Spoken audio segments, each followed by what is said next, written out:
क्या पढ़ रहे थे? ट्रांजिस्टर। हमने उसमें देखा दो तरीके के ट्रांजिस्टर होते हैं। ट्रांजिस्टर में तीन टर्मिनल्स होते हैं, unlike any other electronic devices जो हमने अभी तक पढ़ा है, जिसमें कितने टर्मिनल्स होते थे? दो टर्मिनल्स होते थे। ट्रांजिस्टर में कितने टर्मिनल्स हैं? तीन। कुछ इस तरीके से उसका सिंबल होता है। दो ट्रांजिस्टर हमने पढ़े थे, कौन कौन से? एक था एनपीएन। एनपीएन में हम लोग ऐसे एरो लगा के रिप्रेजेंट करते हैं एनपीएन, तो ये एन हो गया, ये पी हो गया, ये एन हो गया। और एक होता है पीएनपी, उसको हम लोग एरो ऐसे लगा के रिप्रेजेंट करते हैं। ये हो गया पी, ये हो गया एन, ये हो गया पी। जिस पे एरो लगाया बेसिकली वो इमिटर होता है, जिस पे एरो नहीं लगाया वो कलेक्टर होता है। और तीसरा वाला जो थोड़ा अलग दिख रहा है ये आपका बेस होता है ना? ये इमिटर, ये बेस और ये कलेक्टर। राइट? कोई दिक्कत? No sir. सब पीएनपी में बेस तो एन है ना? हाँ, अरे सॉरी, पी क्या कर दिया मैंने? पी, पी और बीच में सॉरी, है ना? कोई दिक्कत?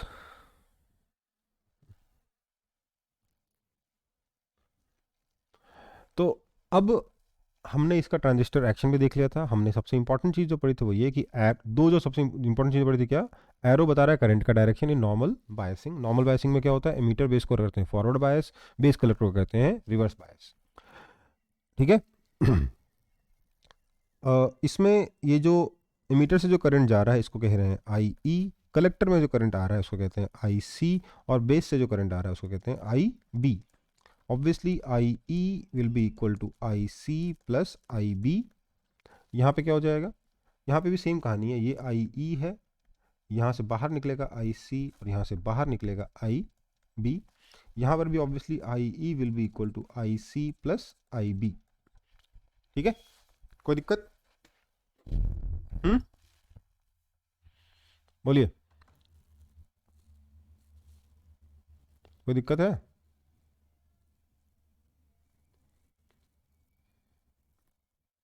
कोई दिक्कत नहीं है? चलो, तो ध्यान दीजिएगा, I E is equal to I C plus I B, दोनों में सेम है, उसमें कोई फर्क नहीं है। हाँ, हम लोगों ने दो कैरेक्टरिस्टिक डिफाइन किए थे, क्या? एक था अल्फा कैरेक्टरिस्टिक और एक था बीटा कैरेक्टरिस्टिक। अल्फा को क्या बोलते हैं? Common, sorry, current gain in common base. Current gain in common base, ये बेसिकली क्या है? आई सी बाय आई ई। और बीटा क्या था? ये था sir current gain in common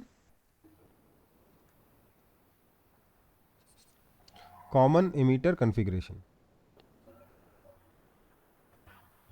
ये क्या था? आई C by I B. Actually मैंने आपको आई सी बाई आई और आई सी बाई बी लिखा दिया, एक्चुअली होता है delta I C by delta I और delta I C by delta I B. लेकिन दोनों ऑलमोस्ट कांस्टेंट ही रहते हैं, इसलिए कोई खास फर्क नहीं पड़ता। आप ये लिखो चाहे ये लिखो। ओके, समझ में आई बात? क्योंकि I C by I B constant है, इसलिए delta I C by delta I B भी कॉन्स्टेंट ही होगा। राइट? कोई दिक्कत? मतलब ये समझ लो, अगर मैंने आई सी बाय आई बी को बीटा बोल दिया और ये बीटा कांस्टेंट है, तो इसका मतलब आई सी कितना हो गया? Beta I B. अब अगर इसको डिफ्रेंशिएट करूंगा तो क्या मिलेगा? D I C is equal to beta times D I B. This means D I C by D I B, ये भी तो बीटा ही हुआ ना? हम्म। हाँ सर। तो इसलिए delta I C by delta I B लिखो या आई सी बाय भी लिखो, बात बराबर है। फिर हम लोगों ने इसमें रिलेशन निकाला था, क्या?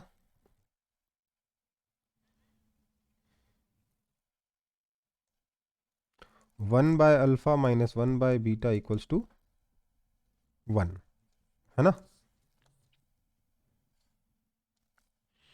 ये रिलेशन निकला था ना? ये सब कुछ हम लोग यस लास्ट सर। क्लास में पढ़ चुके हैं। ओके। और भी थोड़ी मोड़ी चीज़ें पढ़ी थी, पर वो सब पढ़ाने जाऊंगा तो फिर से पूरी क्लास लग जाएगी। सो आगे तो बढ़ना ही होगा ना। तो आज की क्लास में हम क्या पढ़ेंगे, जो सबसे कॉमन कॉन्फ़िगरेशन यूज होता है वो है कॉमन एमिटर कॉन्फ़िगरेशन। कौन सा कॉन्फ़िगरेशन यूज होता है सबसे कॉमनली? Common emitter configuration. तो कॉमन एमिटर कैरेक्टरिस्टिक, कैरेक्टरिस्टिक मतलब समझ गया, आईवी ग्राफ होगा बेसिकली, कि कैसे उसका करंट और पोटेंशियल डिफरेंस के बीच में क्या रिलेशन है। ठीक है, अब ध्यान दीजिएगा, ये जो कैरेक्टरिस्टिक्स है, ये तो ग्राफ तो हमेशा दो क्वांटिटीज के बीच में बनेगा, लेकिन यहाँ टर्मिनल तो तीन है। तो सर कहाँ का करंट लेना है, कहाँ का पोटेंशियल डिफरेंस लेना है? हाँ या ना? ये अपने आप में क्वेश्चन हुआ कि नहीं हुआ? बोलो, कहाँ का करंट लेना है और कहाँ का? बेटा आवाज आ रही है मेरी? कहाँ का करंट लेना है और कहाँ का पोटेंशियल डिफरेंस लेना अपने आप में प्रॉब्लम है कि नहीं है? हाँ सर। तो सबसे पहले इसके लिए हम लोग ना अपना एक बार कनेक्शन को देखने वाले, रिविजिट करने वाले कनेक्शन को। ठीक है, ध्यान दीजिएगा, कॉमन एमिटर कॉन्फ़िगरेशन है, इसलिए हम लोग एमिटर नीचे बनाएंगे ताकि हमको डायग्राम देखने में थोड़ी आसानी हो।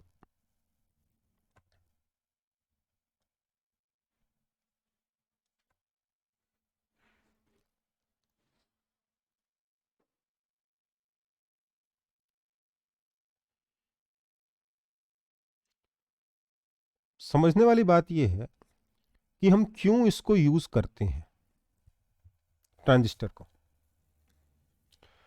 तो बेटा ट्रांजिस्टर, अगर आप कभी गांव गए हो? तो छोटा सा भी। गांव गए हो कभी? अभी खाना खाते, चलो, गांव गए हो कि नहीं गए हो?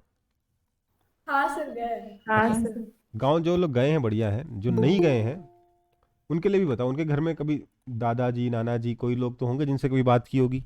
हम्म, बात तो की होगी दादाजी नाना जी लोगों से। आजकल आप लोग मोबाइल देखते हो, हम लोग टीवी देखते थे, और आप लोगों के दादाजी नाना जी जो है वो रेडियो सुन के बड़े हुए हैं। पता है कि नहीं पता आप लोगों को? हाँ सर। कभी आप लोगों ने शायद ये वर्ड्स ऑलरेडी सुना होगा अपने दादाजी नाना जी लोगों से, या शायद उनसे भी और थोड़े बड़े लोगों से। ट्रांजिस्टर वर्ड ऑलरेडी कहीं सुना होगा आपने, सुना है कि नहीं सुना? बोलो, सुना है या नहीं बताओ?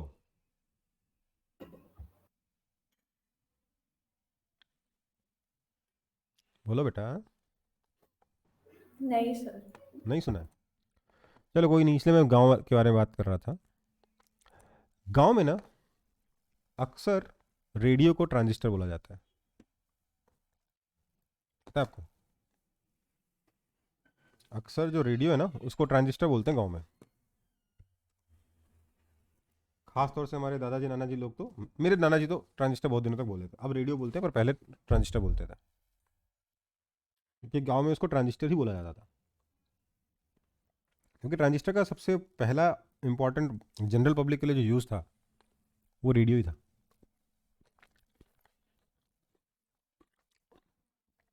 ट्रांजिस्टर का जो सबसे पहला यूज़ था वो था किसी सिग्नल को या किसी पोटेंशियल डिफरेंस या इलेक्ट्रिक फील्ड को, इलेक्ट्रिक फील्ड बढ़ेगा तो पोटेंशियल डिफरेंस बढ़ेगा ना, बोलो। हाँ सर। तो किसी इलेक्ट्रिक फील्ड को या पोटेंशियल डिफरेंस को एम्पलीफाई करना, समझ में आया? नहीं समझ में आया? अच्छा सुनो, रेडियो में, रेडियो देखा तो होगा जीवन में कभी, हाँ सर। कि मैं इतना बूढ़ा हो गया कि मेरे स्टूडेंट्स ने रेडियो नहीं देखा। रेडियो देखा कभी? देखे है सर। रेडियो में एक एंटीना होता है कि नहीं? हाँ सर। कभी उसका पर्पस सोचा क्या है? सोचा तो नहीं होगा, क्यों सोचोगे? उस ट्रांजिस्टर का पर्पस, सॉरी, उस वो जो आपका एंटीना होता है ना, उसके ऊपर सिग्नल आके गिरता है। सिग्नल कैसा होता है? इलेक्ट्रोमैग्नेटिक वेव होता है सिग्नल, आया ना? सिग्नल जो आ रहा है आपके घर में, जो रेडियो का कनेक्शन जो वो आ रहा है, फ्रिक्वेंसी आ रही है, जो या मोबाइल का भी जो मतलब सिग्नल जो आ रहा है आपके फ़ोन पे ऊपर, वो किस फॉर्म में आ रहा है? इलेक्ट्रोमैग्नेटिक वेव की फॉर्म में आ रहा है ना? हाँ सर। इलेक्ट्रोमैग्नेटिक वेव में क्या होगा? एक इलेक्ट्रिक फील्ड होगा जो ऑसिलेट कर रहा होगा, जिसमें वेरिएशन होगा। उसी इलेक्ट्रिक फील्ड के वेरिएशन में हम लोग भेजते हैं इंफॉर्मेशन। क्या भेजते हैं? इंफॉर्मेशन। ठीक है? कैसे? जो भी मतलब कि हर अमाउंट ऑफ करंट से, मतलब करंट ऐसे वेरी करेगा तो ये दिखाना, करंट ऐसे वेरी करेगा तो ये सुनाना। समझ में आई बात? समझ में आया कि नहीं? सर करंट कहाँ से आ गया? हाँ, आप समझो बात को, करंट कैसे आया? क्योंकि जो इलेक्ट्रोमैग्नेटिक वेव आया ना, उसमें है इलेक्ट्रिक फील्ड, और इलेक्ट्रिक फील्ड को हम वैरी करा के भेजते हैं। जब इलेक्ट्रिक फील्ड वैरी होता है, जो वेरिएबल इलेक्ट्रिक फील्ड आता है बेटा, उसमें क्या होता है? वो जो आपके एंटीना के ऊपर गिरता है, तो electric field multiplied by length of antenna, क्या ये पोटेंशियल डिफरेंस हो गया? हाँ। तो बेसिकली आपका जो एंटीना है ना, वो बैटरी है। वो क्या है? एक बैटरी है जिसमें वेरिएबल सिग्नल जा रहा है। कांस्टेंट पोटेंशियल डिफरेंस की बैटरी नहीं है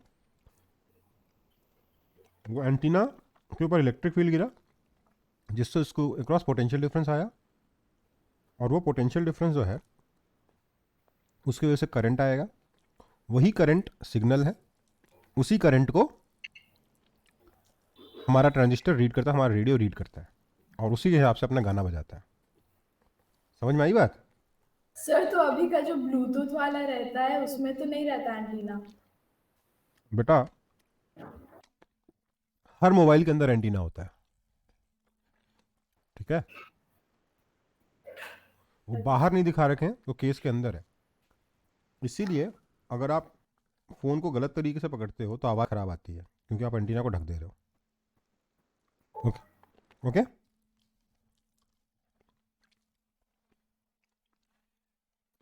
समझ में आया कि नहीं? हाँ सर आया। तो हर मोबाइल में एंटीना होता है। बिना एंटीना के कोई भी डिवाइस काम ही नहीं कर सकता। जो दूर से सिग्नल भेजने वाला डिवाइस है ना, कम्युनिकेशन का कोई भी डिवाइस बिना एंटीना के काम करेगा ही नहीं। सबसे प्राइमरी रिक्वायरमेंट अगर कुछ है तो वो एंटीना है। ओके? Yes sir. तो ट्रांजिस्टर का सबसे पहला काम क्या है? तो जो सिग्नल आया, वो इलेक्ट्रिक फील्ड तो बहुत छोटा है ना? क्योंकि अगर वो इलेक्ट्रिक फील्ड बड़ा होगा, बहुत ज़्यादा बड़ा कर दोगे, तब तो हम लोगों को मतलब बहुत ज़्यादा एनर्जी खर्च करनी पड़ेगी, और सब जहाँ पे भी वो वेव जाएगी सबको बहुत ज़्यादा नुकसान करेगी, है ना? तो हमें क्या करना है? कम एनर्जी भेजनी है, कम इलेक्ट्रिक फील्ड भेजना है। तो उसकी वजह से जो करंट आएगा वो भी बहुत छोटा सा आएगा। ट्रांजिस्टर का काम है, जो सबसे पहला काम है, मतलब यूज़ तो और भी बहुत सारे हैं, बट ये जो पहला यूज़ जो हम सीखने वाले हैं जो आगे की क्लास में, वो है उस करंट को एम्पलीफाई करना, उस करंट को बड़ा करना। ठीक है? समझ में आया? समझ में आया कि नहीं? हाँ सर आया। अगर वो करंट उतना छोटा सा रहेगा ना, तो छोटे से करंट से स्पीकर बजे, आपसे आवाज़ नहीं आएगी। उस करंट को बड़ा करना पड़ेगा, तब जाके स्पीकर से आवाज़ आएगी। तो the first task at hand is उस करंट को बड़ा करो। ठीक है? ओके? तो उस करंट को बड़ा करो, मतलब कि उस ट्रांजिस्टर के अंदर हम कोई करंट डालने वाले हैं, और उस ट्रांजिस्टर से बाहर हम कोई करंट निकालने वाले हैं, हाँ या ना? बोलो। मैं इसी मुद्दे पे आना चाहता था, यही मेरा मेन पॉइंट था जो लंबी जो कहानी सुनाई उसका, कि क्योंकि हम करंट को एम्पलीफाई करने वाले हैं, मतलब क्या है, हम एक छोटा करंट उसके अंदर डालेंगे और एक बड़ा करंट उससे बाहर निकालेंगे। यस और नो? Yes sir. समझ में आई बात? हम एक छोटा सा करंट अंदर डालेंगे और एक बड़ा करंट बाहर निकालेंगे, मतलब कि एक इनपुट होगा और एक आउटपुट होगा, हाँ या ना? हाँ सर। अब देखो, हम बात कर रहे थे कैरेक्टरिस्टिक ऑफ ट्रांजिस्टर की इन कॉमन एमिटर कन्फिगरेशन जो भी है। तो कैरेक्टरिस्टिक का मतलब क्या हुआ?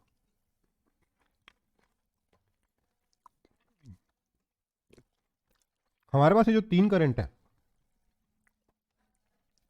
उसमें से एक करंट को हम लोग, तीन करंट ना, आई बी, आई सी और आई ई, हाँ सर। उसमें से किसी एक को हम इनपुट करंट बोलेंगे और किसी दूसरे को हम लोग आउटपुट करंट बोलेंगे, ठीक है? कोई दिक्कत? एक को हम लोग क्या बोलने वाले हैं, इनपुट करंट, और दूसरे को क्या बोलने वाले हैं, output current. Output current. Input current के करस्पॉन्डिंग जो पोटेंशियल डिफरेंस होगा उसको बोलेंगे इनपुट पोटेंशियल डिफरेंस, और आउटपुट करंट के करस्पॉन्डिंग जो पोटेंशियल डिफरेंस होगा उसको क्या बोलेंगे, आउटपुट पोटेंशियल डिफरेंस। कोई दिक्कत? No sir. तो कैरेक्टरिस्टिक का मतलब क्या हुआ, हमारे किसी भी ट्रांजिस्टर के पास दो कैरेक्टरिस्टिक होंगे, क्या होंगे, दो कैरेक्टरिस्टिक होंगे। ओके ओके बेटा, यस। दो कैरेक्टरिस्टिक होंगे अगर हमारे किसी भी ट्रांजिस्टर के पास, तो इसका मतलब क्या हुआ, कौन कौन से होंगे, एक होगा इनपुट कैरेक्टरिस्टिक और एक होगा आउटपुट कैरेक्टरिस्टिक। क्या क्या होगा, एक इनपुट कैरेक्टरिस्टिक और एक आउटपुट कैरेक्टरिस्टिक। तो जब मैं बोल रहा हूं कॉमन इमिटर कैरेक्टरिस्टिक्स, तो I am talking about to characteristics, input current versus input potential and output current versus output potential. Okay, समझ में आया कि नहीं?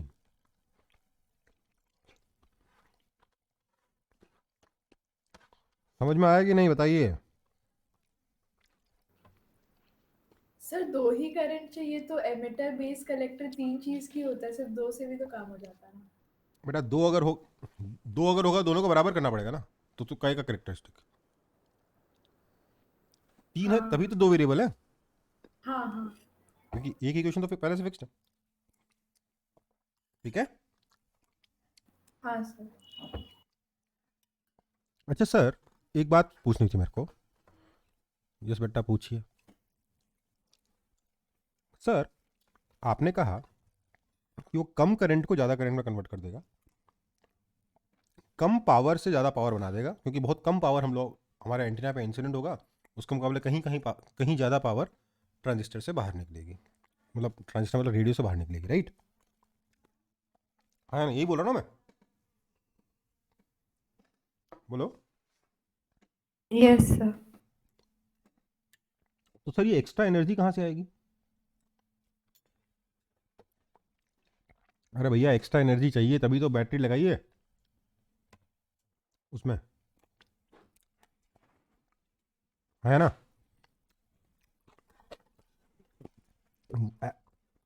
समझो बात को, जब मैं बोल रहा हूं एम्पलीफाई, तो ऐसा नहीं कि वो अपने मन से कहीं से एनर्जी ला के एम्पलीफाई कर देगा ना, उसके अंदर कोई एनर्जी नहीं है, लेकिन वो क्या करने वाला है,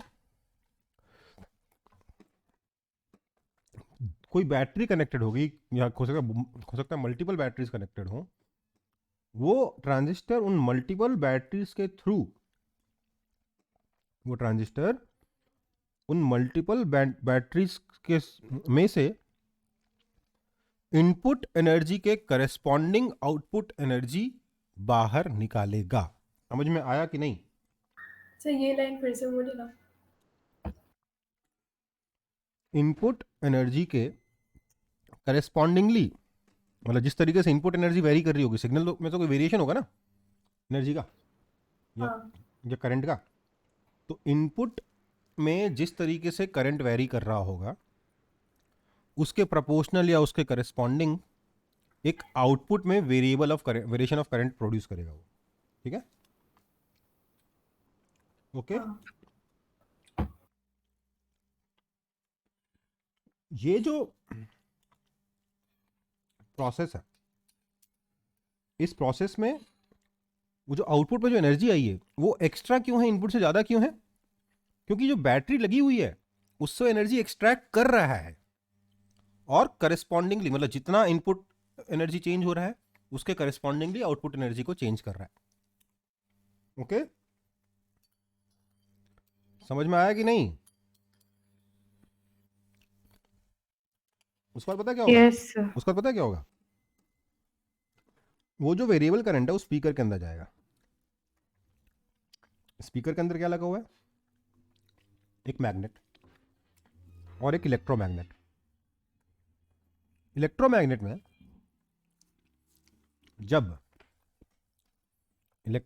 में जब करंट वैरी करेगा तो जो मैग्नेट है वो वेरिएबल फोर्स एक्सपीरियंस करेगा, करेगा कि नहीं? बोलो बोलो ना। करेगा। तो जब वो वेरिएबल फोर्स एक्सपीरियंस करेगा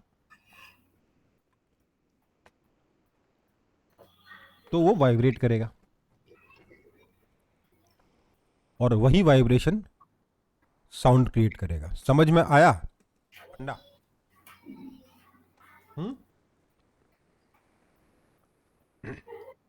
बेसिकली आपको क्लास 12th में अगर आप सारे चैप्टर्स को बहुत अच्छे से समझ लो तो फिर यू विल अंडरस्टैंड कि how to make a radio. Okay, आप रेडियो घर पे बना सकते हो if you understand it properly. Although हाँ, जब प्रैक्टिकली करने जाते हो तो बहुत सारे डिफरेंट चीज़ें आती है कि सर रेजिस्टेंस कितना यूज़ करना है, कितना पतला वायर होना चाहिए, कितना लंबा वायर होना चाहिए, मैग्नेट कितना स्ट्रेंथ का होना चाहिए, सर वो वाला मैग्नेट मिल नहीं रहा, कहाँ से लाएं। ये सब चीज़ें रहती हैं, फैब्रिकेशन वाला काम रहता है, बट आपको थ्योरी पूरी की पूरी पढ़ाई जाती है as a class 12th student, और आपको पता भी नहीं चलता क्योंकि आप हर चैप्टर को अलग अलग देखते हो। सिग्नल के बारे में बता दिया था ऑल्टरनेटिंग करंट चैप्टर में ही। क्वालिटी फैक्टर याद होगा, हाँ सर। है ना? मैंने उसको कहा था कि क्लास 12th का एंड होते होते आपको रेडियो बनाना पूरा सिखा दिया जाता है, पर उसके लिए आपको बहुत सारे चैप्टर्स को इंटीग्रेट करके एक जगह पे पहुंचना होता है। ओके, तो मुझे 1 मिनट का टाइम दो, मैं क्लास को प्रॉपरली शुरू करता हूँ।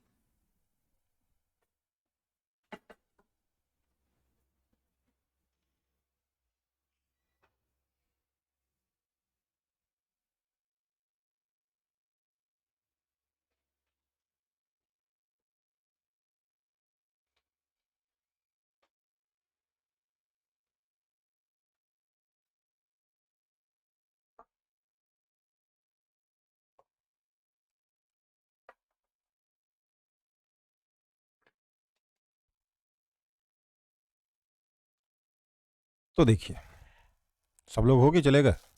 बोर तो नहीं कर दिया मैंने? है सर।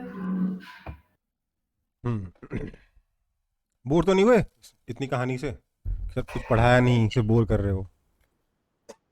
हम्म सर कहानी अच्छा लगता है। हम्म। तो देखो क्या होता है, हमारा जो ट्रांजिस्टर है, ध्यान दीजिएगा, मैंने आपको बताया कि उसमें हम लोग एक इनपुट रखते हैं, एक आउटपुट रखते हैं।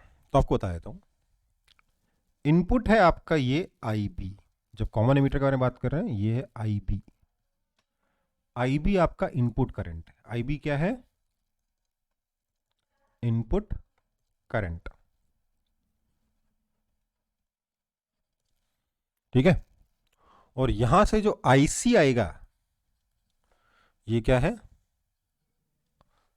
IC क्या है, आउटपुट करंट। कोई दिक्कत?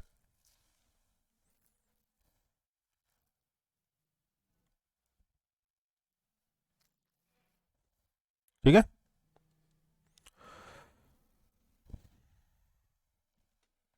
कॉमन क्या है, इमीटर है। कॉमन क्या है, इमीटर। ये आपका N है, ये आपका कलेक्टर है, ये आपका N है, और ये आपका बेस है, ये आपका P है। राइट। अब देखो हमारा, हम यहां पर अगर कोई बैटरी लगाते हैं, ध्यान दीजिएगा, हम अगर यहां पे कोई बैटरी लगाते हैं तो वी मेक श्योर कि एमीटर बेस जंक्शन कैसा हो, फॉरवर्ड बायस हो। कैसा हो, फॉरवर्ड बायस हो। तो उसके लिए हमें यहां पर ध्यान दीजिएगा कुछ ऐसा जुगाड़ बिठाना पड़ेगा, है ना। यहां पर हमने एक रेजिस्टेंस लगा रखा है, ठीक है। इस बैटरी का जो पोटेंशियल डिफरेंस है उसको हम कहते हैं, क्योंकि ये बेस से कनेक्टेड है, हम इसको बोलते हैं VBB। क्या बोलते हैं, VBB। ये जो रेजिस्टेंस है, क्योंकि रेजिस्टेंस बेस से कनेक्टेड है, इसलिए इसको बोलते हैं RB। क्या बोलते हैं इसको, RB। क्या कहते हैं, RB। ओके बेटा। और हम लोग क्या करने वाले हैं, हम लोग कैरेक्टरिस्टिक पढ़ने वाले हैं, तो मतलब हम लोग इस करंट को चेंज करेंगे। ये करंट किस पे डिपेंड करने वाला है, VBB पे डिपेंड करने वाला है, हाँ है ना, बोलिए। हाँ सर। लेकिन ध्यान दीजिएगा, VBB के साथ साथ ये RB पे भी डिपेंड करेगा, करेगा कि नहीं।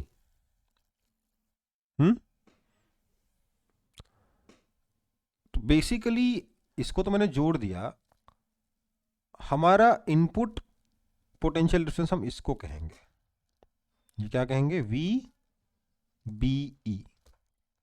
बेस एमीटर का जो पोटेंशियल डिफरेंस है उसको किससे रिप्रेजेंट करते हैं, VBE से रिप्रेजेंट करते हैं। तो इनपुट पोटेंशियल डिफरेंस कितना है, VBE।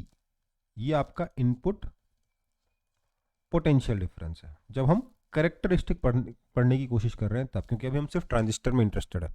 हम क्या कंट्रोल कर सकते हैं, क्या कंट्रोल नहीं कर सकते हैं, हम उसमें इंटरेस्टेड नहीं है। हम किस में इंटरेस्टेड है, ट्रांजिस्टर की फंक्शनिंग में। तो हम लोग सिर्फ ट्रांजिस्टर पे फोकस कर रहे हैं कि ट्रांजिस्टर को VBB से मतलब नहीं है, ट्रांजिस्टर को किसी से मतलब है, VBE से मतलब है, हाँ है ना, बोलो। हाँ सर। अब यहां आपने 1000 वोल्ट का पोटेंशियल डिफरेंस लगा दिया और उसमें से 990 वोल्ट ये खा गया, तो इसको तो सिर्फ 10 ही वोल्ट मिला ना। तो ट्रांजिस्टर का बिहेवियर तो 10 वोल्ट डिसाइड करेगा, उसको तो वो थोड़ा ना 1000 वोल्ट डिसाइड करेगा, हाँ है ना। समझ में आई बात। Yes sir. और सर इनपुट और आउटपुट दोनों एक डायरेक्शन में कैसे? हम लोग VBE को चेंज करके देखेंगे कि IB कैसे चेंज हो रहा है। ये इनपुट हो गया, ठीक है। और आउटपुट हम लोग यहां पे मेजर करेंगे, ठीक है। समझ में आई बात। तो दोनों का सर डायरेक्शन एक ही है वो बोल रहे हैं। बेटा वो तो आपका कर्चॉफ लॉ से है ना बेटा, IB + IC = IE। Sir generally input और आउटपुट तो दोनों अपोजिट रहता ये है ना। कौन बोला आपको, किसने बोला आपको ऐसा, ऐसा किसने कहा, ठीक है, ऐसा कुछ भी नहीं है। ये कहाँ से आया है? मैंने तो ऐसा कोई बात कभी कहीं पे कि सेम डायरेक्शन में होता है या अपोजिट डायरेक्शन में, तो मैंने तो ऐसा कभी कुछ सुना ही नहीं है। किसने बोला इनपुट आउटपुट सेम डायरेक्शन में होता है या अपोजिट डायरेक्शन में होता है, ऐसा कुछ भी नहीं है। वैसे भी देखा जाए तो मैं बोलूंगा अपोजिट है, आपने बोला सेम, मैं बोला अपोजिट। बेटा ये राइट में जा रहा है, लेफ्ट में जा रहा है ना, मतलब ये कोई बात ही नहीं है, ठीक है। जैसे ये कोई बात ही नहीं हुई, ठीक है। चलो, वहीं अगर मैं बैटरी के आउटपुट के बारे में बात करूं तो मैं क्या बात किस बारे में रिप्रेजेंट करने वाला हूं, मैं बोलूंगा कि यहां पर N और P है, ये कैसा बायसिंग होगा, यहां पे रिवर्स बायसिंग होगा, ठीक है। अब क्योंकि यहाँ बैटरी ऐसे लगी हुई है, अगर यहाँ का पोटेंशियल 0 है तो यहाँ का पोटेंशियल ऑलरेडी 5 है, तो यहाँ का पोटेंशियल मुझे 10 करना पड़ेगा। ये अपन ने लास्ट क्लास में डिस्कस किया था। तो इसलिए यहाँ पर क्या होगा, एक रेजिस्टेंस लगा हुआ है, अलग बात है, पर यहाँ पर आपका ये बैटरी जो है, ये जो बैटरी है ये बड़ा लगाना पड़ेगा। ये लास्ट क्लास में डिस्कस किया ना अपन लोगों ने, कॉमन एमिटर कॉन्फ़िगरेशन, है ना। इस बैटरी के पोटेंशियल डिफरेंस को क्या बोलेंगे, VCC। क्या बोलेंगे, VCC। और इस रेजिस्टेंस को बोलेंगे RC। ध्यान दीजिए, बैटरी के नाम में हमने एमीटर का नाम नहीं यूज किया, क्यों? क्योंकि एमीटर तो कॉमन है, उसमें क्या ही यूज करें। समझ में आई बात? बोलो। हाँ सर। अब ऐसे में जो यहां पर पोटेंशियल डिफरेंस आया, दिस इज योर VCE, है ना। कोई दिक्कत?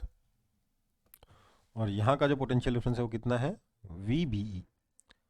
होगा क्या, अगर आप एनसीईआरटी की बुक पढ़ने जाओगे, वो यहां पर लगा देगा एक वोल्ट मीटर, और आपको लगेगा ये कनेक्शन क्या कर रहा है। वोल्ट हम लोग भी, मैं भी करने जाऊंगा प्रैक्टिकली, तो यहाँ पे वोल्ट मीटर ही कनेक्ट करूंगा। पर जब यहाँ पे वोल्ट मीटर सच में कनेक्टेड होगा तो देख के कंफ्यूज होगा कि ये क्या, ये यहाँ पर इससे कोई करंट वरंट तो नहीं चेंज हो जाएगा, कुछ चेंज तो नहीं हो जाएगा, जबकि हमें मालूम है कि वोल्ट मीटर में कोई करंट नहीं जाने वाला। जाएगा क्या? इसलिए मैंने बस यहाँ पे VBE और VCE लिख दिया है। और VCE क्या होगा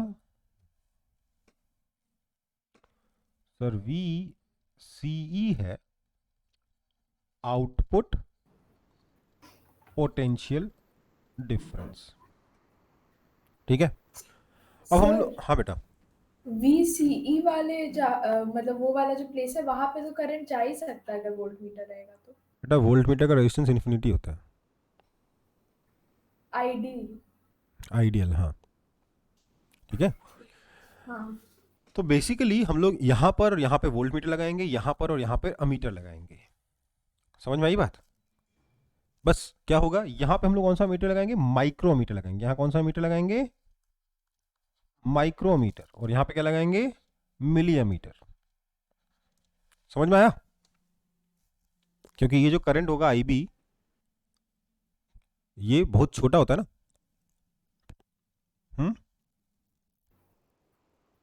यस सर। तो बेसिकली मैं इस सब टेक्निकलिटी में आपको अभी कंफ्यूज करना नहीं चाहता, बट आपको पता है कि जो बेस करंट है बहुत कम होता है, इसलिए यहाँ पे जो अमीटर लगेगा वो अलग लगेगा, यहाँ पे जो अमीटर लगेगा वो अलग लगेगा, यहाँ पे लगेगा माइक्रोमीटर, यहाँ पे लगेगा मिलीमीटर, है ना। क्योंकि हमारे अमीटर्स की एक रेंज होती है ऑपरेशन की, राइट। सो इधर है VBE, इधर है VCE। अब ध्यान दीजिएगा बेटा, हमें हमें क्या करना है, VBE और VCE वर्सेस IB और IC का ग्राफ बनाना है। ध्यान दीजिएगा, दो कैरेक्टरिस्टिक होंगे, एक होता है इनपुट कैरेक्टरिस्टिक,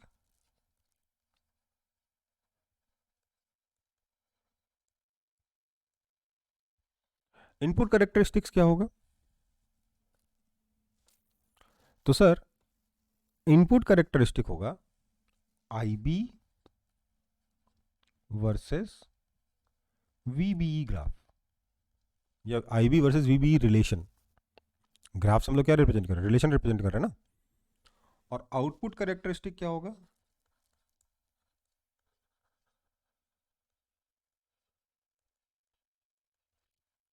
ये होगा IC वर्सेस VCE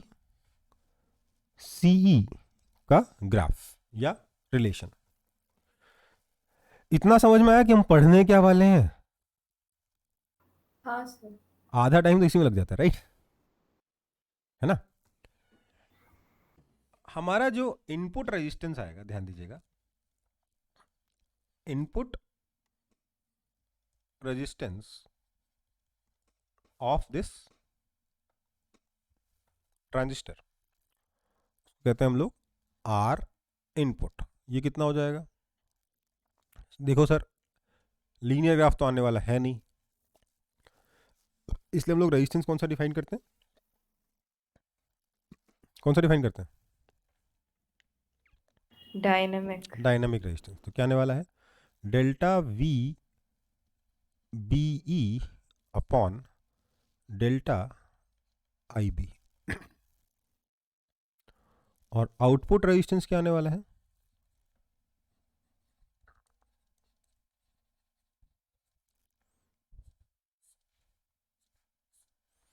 ये आएगा R output is equal to delta V C E by delta I C. ठीक है, कोई दिक्कत? हम्म,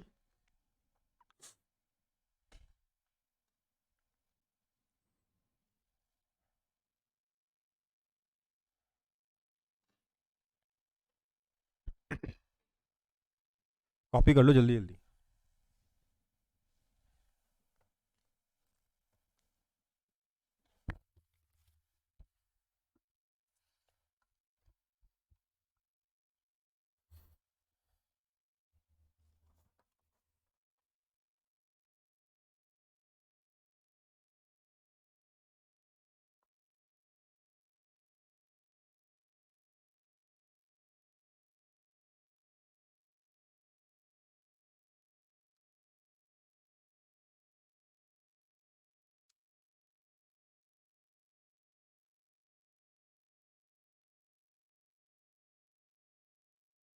हो गया सर।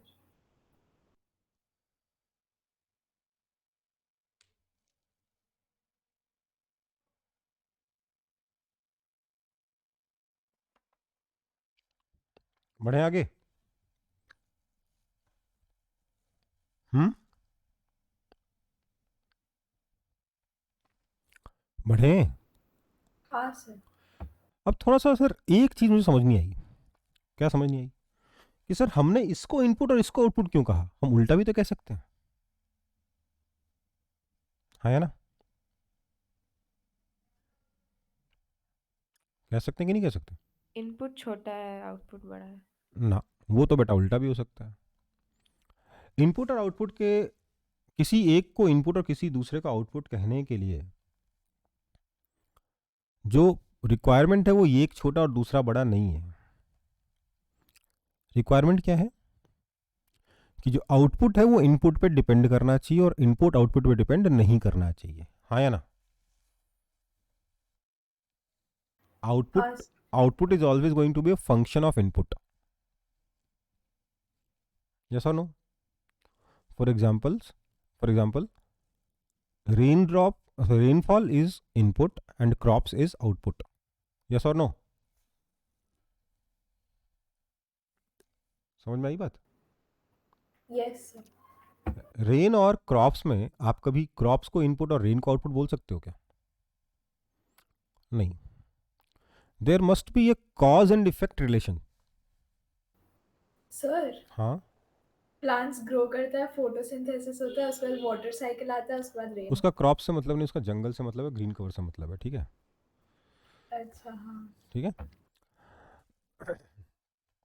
तो कहने का मतलब क्या है कि इनपुट आउटपुट रिलेशन होना चाहिए। हाँ, थोड़ा बहुत फर्क पड़ता है तो थोड़ा बहुत फर्क इसमें ही पड़ेगा, कोई दिक्कत नहीं है, ठीक है?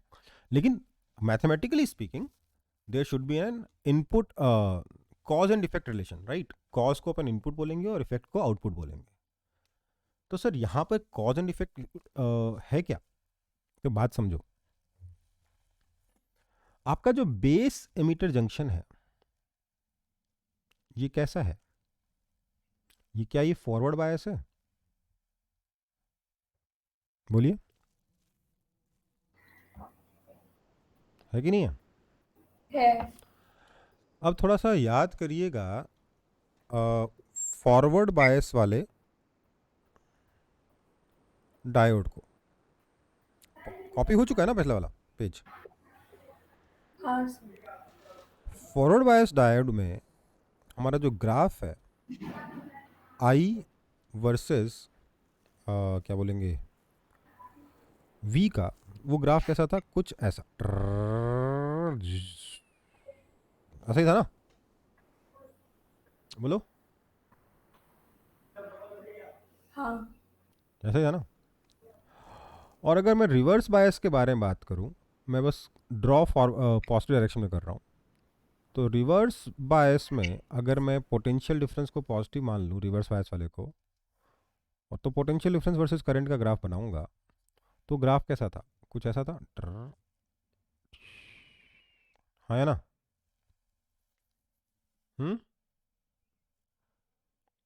बोलिए। हाँ सर। तो ब्रेकडाउन भी तो था। ब्रेकडाउन छोड़ो, ब्रेकडाउन रीजन में नहीं जाते हैं अभी फिलहाल, ठीक है, अभी के लिए ठीक है। ब्रेकडाउन नहीं करता, ऐसे ही था हाँ। ना। अब समझो बात को, अगर मैं ब्रेकडाउन रीजन में नहीं जा रहा हूं तब की बात कर रहा हूं, ओके। तो यहां देखिए, ये जो करंट है ये डिपेंड कर रहा है पोटेंशियल डिफरेंस पे, है ना, बोलो। हाँ सर। और यहां देखिए, current independent of potential difference है कि नहीं है, मतलब कुछ हल्का फुल्का डिपेंड करता है बट बहुत स्लो, बहुत कम होता है ना।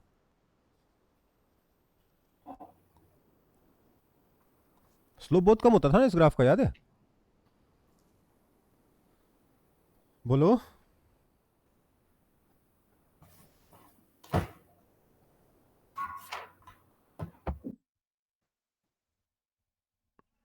हल्का ऐसा आता था, राइट, समझ में आई बात। Yes sir. मतलब यहां समझिए, पिछले पेज पे आते हैं, यहां जो आई, ये जो बेस एमिटर जंक्शन है ये फॉरवर्ड बायस है, इसलिए यहां पर जो करंट जाएगा, जो एमिटर में से जो करंट आएगा, या एमिटर में जो करंट जाएगा, एमिटर से जो इलेक्ट्रॉन्स आएंगे, वो इलेक्ट्रॉन्स इस पोटेंशियल डिफरेंस पर डिपेंड करेंगे कि नहीं करेंगे, वीबी पर, बोलिए, बोलिए,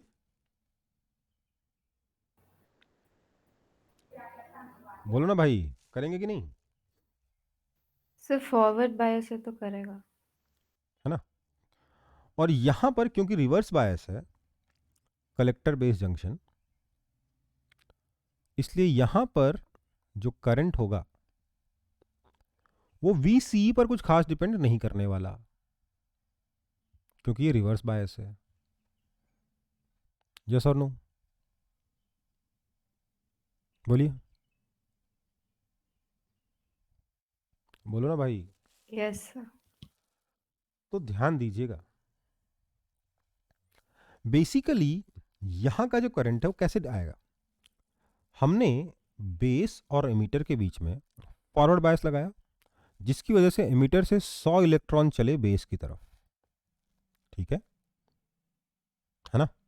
ये 100 इलेक्ट्रॉन किस पे डिपेंड किए, कि 100 इलेक्ट्रॉन आएंगे कि 200 इलेक्ट्रॉन आएंगे कि 500 इलेक्ट्रॉन आएंगे, किस पे डिपेंड करेगा, वीबी पर डिपेंड करेगा, बोलिए, करेगा कि नहीं। यहां से कितने इलेक्ट्रॉन्स आएंगे ये कौन डिसाइड, किस पे डिपेंड करेगा, वीबी पे डिपेंड करेगा, क्योंकि सर वो तो फॉरवर्ड बायस है ना, बोलिए, हाँ ना बोलते जाओ यार। हाँ ये वीबी पे डिपेंड करेगा कि यहाँ से 100 इलेक्ट्रॉन आएंगे कि 200 इलेक्ट्रॉन आएंगे, मान लीजिए 100 इलेक्ट्रॉन आए। अब हमें अल्फा और बीटा कैरेक्टरिस्टिक के हिसाब से मालूम है कि उन 100 में से 4 इधर से निकलेंगे, राइट, राइट। Yes sir. मतलब ये कि यहाँ पे 5 वोल्ट का पोटेंशियल डिफरेंस लगाने पर अगर यहाँ से 100 इलेक्ट्रॉन आते हैं, तो इसको मैं ऐसे भी कह सकता हूँ कि यहाँ 5 वोल्ट का पोटेंशियल डिफरेंस लगाने पर यहाँ से 5 इलेक्ट्रॉन आते हैं, यस और नो, बोलो, बोलो, बोलो। हाँ तो मतलब आई बी जो है वो वी बी पे डायरेक्टली डिपेंड कर रहा है कि नहीं कर रहा, कर रहा है। चलो सर, आई बी सिर्फ वी बी पर डिपेंड कर रहा है, किसी और चीज पर डिपेंड नहीं करेगा, मतलब थोड़ा बहुत हो सकता है फर्क पड़े बट मोस्टली डिपेंड नहीं करेगा, राइट। इतना मानते हो कि नहीं मानते भाई, हाँ सर। ओके। अब जब यहां से 100 इलेक्ट्रॉन आए, 5 यहां आए गए, तो यहां कितने गए, 95, यहां कितने गए, 95, यस और नो? Yes sir. तो मतलब यहां कितना करंट आएगा ये भी VBE पर डिपेंड कर रहा है, VCE पर डिपेंड नहीं कर रहा। यस और नो? बोलो बोलो। IC कितना होगा ये VCE पर कुछ खास डिपेंड नहीं कर रहा, ये मेनली किस पर डिपेंड कर रहा है? VBE पर। हाँ या ना बोलिए?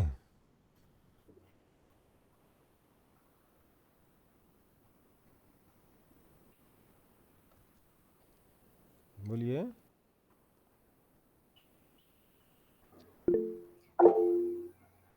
ओके, सबको समझ में आया कि किसी को डाउट है? सर लेकिन उस सर्किट में मतलब वो सी वाले सर्किट में, ठीक है, जब करंट जाएगा तो वो तो VCE पे भी डिपेंड करेगा ना। क्यों करेगा? यही तो समझा रहा हूँ, क्योंकि रिवर्स बायस पे डिपेंड करता ही नहीं पोटेंशियल डिफरेंस पे। रिवर्स बायस में करंट डिपेंड करता ही नहीं ना पोटेंशियल डिफरेंस पे, यही तो बता रहा हूँ। अच्छा हाँ सर। मतलब इफेक्ट आएगा पर माइनर इफेक्ट आएगा, माइनर को हम लोग निग्लेक्ट कर रहे हैं। ओके, ठीक है सर। Reverse bias diode. तो मतलब जो मैंने अभी तक अचीव किया आपको समझाने में वो ये है कि as base emitter junction, as base emitter junction is forward biased, as base emitter junction is forward biased, IE depends on VBE. Yes or no? Yes sir. Therefore IB, which is equal to approximately 5%, 5% भी हो सकता है, 1% भी हो सकता है, मैं बस 5% यहाँ लिख दे रहा हूँ, 5% of IE based on alpha and beta parameters, है ना? It also depends on VBE, है ना? बोलिए।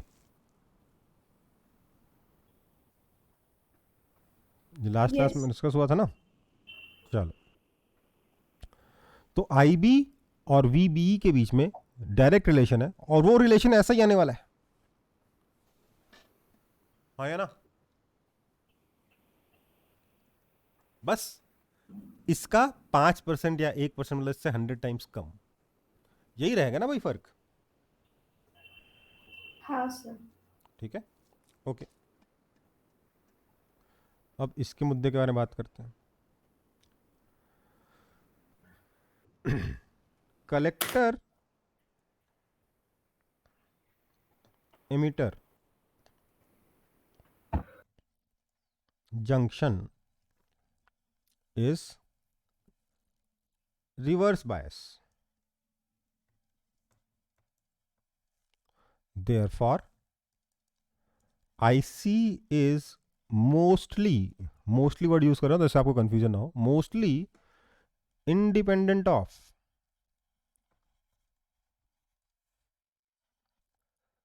VCE,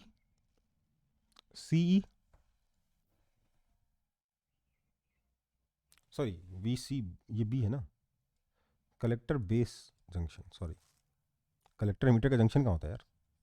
कलेक्टर बेस जंक्शन, है ना? इसमें कोई आपत्ति? मैं ये नहीं कह रहा हूँ IC पूरी तरीके से इंडिपेंडेंट है, बट IC मोस्टली इंडिपेंडेंट है VCE से, क्योंकि I जो है ये V पे डिपेंड नहीं करता है रिवर्स बायस में। यस और नो? Yes sir. इंस्टेड क्या हो रहा है? IC is equal to alpha times IE, है ना? And therefore dependent on V B E, मतलब जो आपने इनपुट पोटेंशियल डिफरेंस प्रोवाइड किया है उसके ऊपर आउटपुट करंट डिपेंड करा। यही तो हमें चाहिए था, हाँ या ना? हाँ सर। हो गया ना काम? हाँ हो गया कि नहीं हो गया?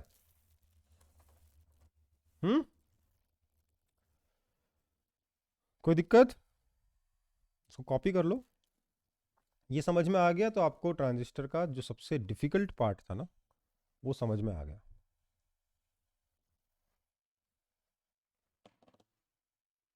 ये समझने में मुझे 20 दिन लगे थे।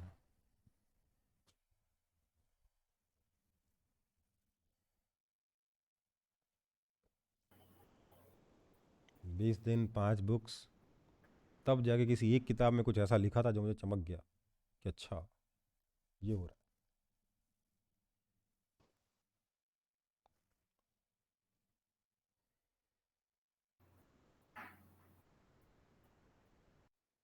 सर, आप कितना आवर स्पेंड करते थे फिजिक्स के ऊपर?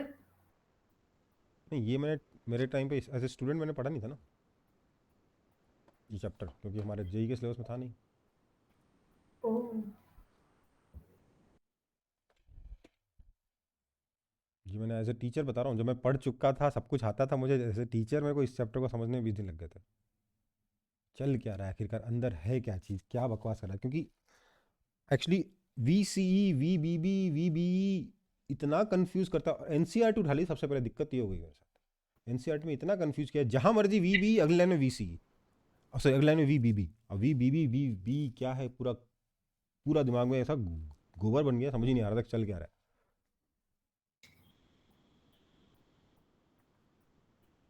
ये chapter N C R T से पढ़ने लायक नहीं है, ठीक है, क्योंकि बहुत डिटेल में चाहिए, हर एक सर लाइन का कोई मीनिंग है ना। सर, एनसीईआरटी इसका सब छोड़ देना। नहीं, देखना तो पड़ेगा, आप समझ में आ जाएगा तब। एक बार मेरी क्लास में पढ़ लिया तब तो समझ में आ जाएगा एनसीईआरटी से। हालांकि फिर भी थोड़ा बहुत कंफ्यूज करेगा, तो आपको वहाँ पे देखना ही पड़ेगा कि भैया एनसीईआरटी किसी चीज़ को अलग तरीके से रिप्रेजेंट कर रहा है, उसको देख लें, क्योंकि एग्जाम में वैसे ही लिखना होगा, है ना। अच्छा, हाँ सर।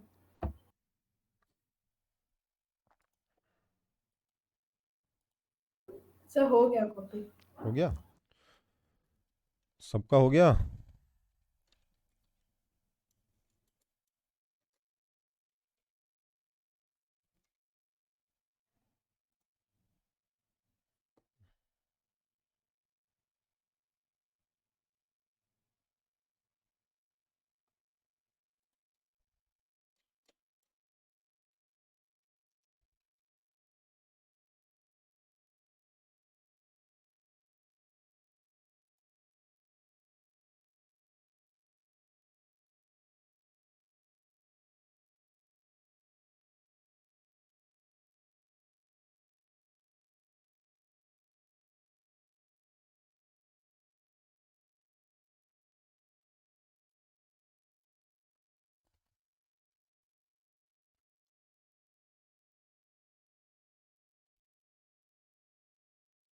चलो शुरू करते हैं फिर, मेरे ख्याल से अब तक तो हो ही गया होगा सबका।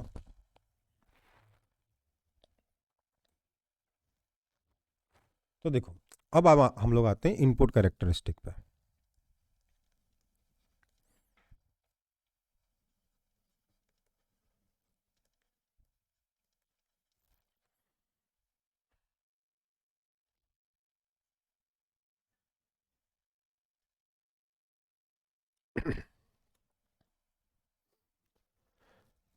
इनपुट कैरेक्टरिस्टिक्स क्या होता है? तो ध्यान दीजिएगा, क्योंकि फॉरवर्ड बायस है, क्योंकि कौन सा बायस है, फॉरवर्ड बायस है, तो इसलिए I B versus V B E का अगर मैं ग्राफ बनाऊंगा तो बिल्कुल फॉरवर्ड बायस जैसा बनेगा, है ना। समझ में आ रही बात?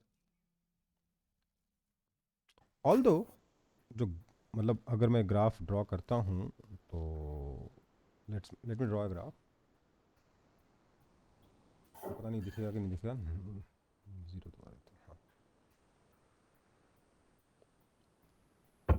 तो जैसे आपका फॉरवर्ड बायस का ग्राफ होता था वैसा ही ग्राफ है ना। एक नी पॉइंट आया, या क्या बोलते हैं उसको, क्या बोलते हैं उसको, cut in voltage. Cut in voltage आया। Very good. Cut in voltage कितना होगा? अप्रोक्सीमेटली 0 पॉइंट कितना, 0.7 होता है ना, बोलिए, सिलिकॉन डायोड के लिए 0.7 वोल्ट होता है ना, बोलो ना यार, भूल गए। सिलिकॉन डायोड के लिए कितना होता है? 0.7 वोल्ट। और जर्मेनियम डायोड के लिए कितना होता है कट इन वोल्टेज? 0.3। 0.3। तो यहाँ पे भी 0.7 आना चाहिए, राइट? राइट या रॉन्ग? Yes sir. पर बेटा 0.7 से थोड़ा कम आता है, अप्रोक्सीमेटली 0.5 वोल्ट आता है। सर ऐसा क्यों? क्योंकि यार वो जो VBE लगा हुआ है उधर, जो रिवर्स बायस वो भी थोड़ी सी हेल्प कर ही रहा है ना, VCE जो लगा हुआ है थोड़ी हेल्प तो कर ही रहा है ना, बोलिए बोलिए। हाँ सर। दूसरा ये जो है आपका माइक्रो एम्पियर में है, जबकि वहां पे क्या था, मिली एम्पियर में था, क्योंकि उसका 100 के आसपास है ना, 120 से लेकर 1/20 से लेकर 100 के आसपास है ना ये करंट। मानते हो कि नहीं मानते हो? 1/50 मान लेते हैं। तो यहाँ जो आपका 1 वोल्ट पे जो करंट आएगा, 1 वोल्ट पे जो करंट आएगा, अब देखो ऑब्वियसली कितनी डोपिंग है इन सब चीज़ों पे डिपेंड करेगा, ये सिर्फ आपको आइडिया देने के लिए है कि जो करंट आएगा 1 वोल्ट पे ये approximately 60 micro ampere, 50 micro ampere के आसपास आ जाएगा। ठीक है, वहां कितना आ रहा था, ये तो डिपेंड करता है ना अल्फा कितना है, बीटा कितना है, राइट? तो इससे 50 टाइम्स कर लो, करीब करीब उतना ही आता था, है ना?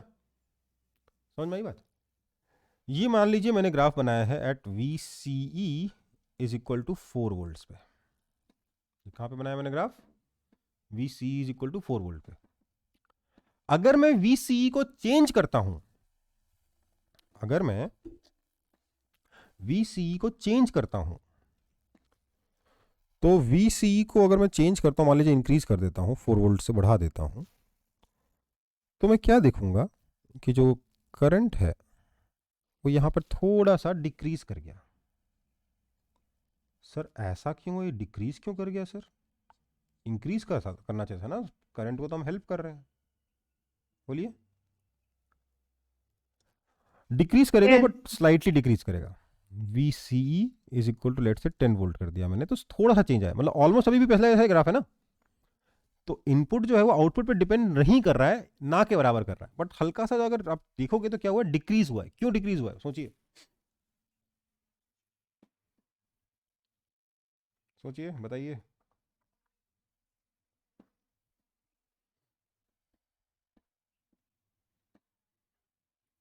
क्योंकि उधर रिवर्स बायस था, राइट? तो उसने क्या किया, थोड़े ज्यादा इलेक्ट्रॉन को लेके चला गया पहले के मुकाबले। ओके, तो बेस के लिए थोड़े कम इलेक्ट्रॉन बचे। ठीक है, समझ में आई बात? हल्का सा डिक्रीज कर जाएगा, हल्का सा, बहुत ही स्लाइट है, मैंने काफी बड़ा बना दिया है, हल्का डिक्रीज करता है। कोई दिक्कत है किसी को?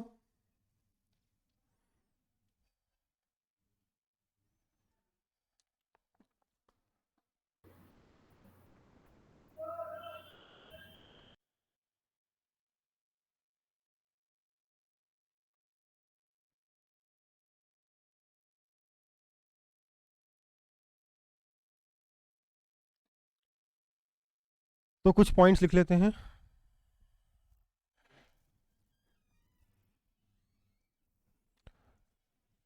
as long as VBE is less than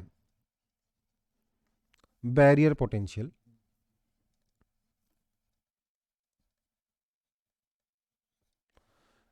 अगर VB वेरियर पोटेंशियल से थोड़ा कम भी है, सॉरी अगर कम है, तो आपका जो IB है वो निग्लिजिबल है, like a forward biased diode, है ना। व्हेन VBE क्या बोलेंगे, exceeds barrier potential,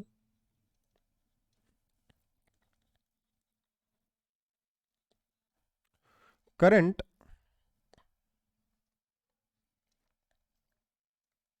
rises, suddenly नहीं बोलना चाहिए,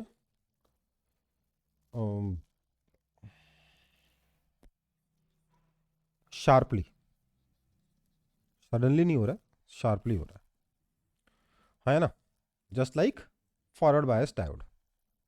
okay, but IB is much smaller than forward biased diode, as 95% से लेकर 99% of majority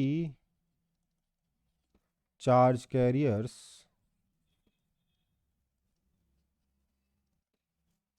move to collector, हाँ या ना। तो कॉन्सेप्ट सारे क्लियर हो रहे हैं कि नहीं हो रहे हैं? सर लास्ट पॉइंट क्या लिखे है?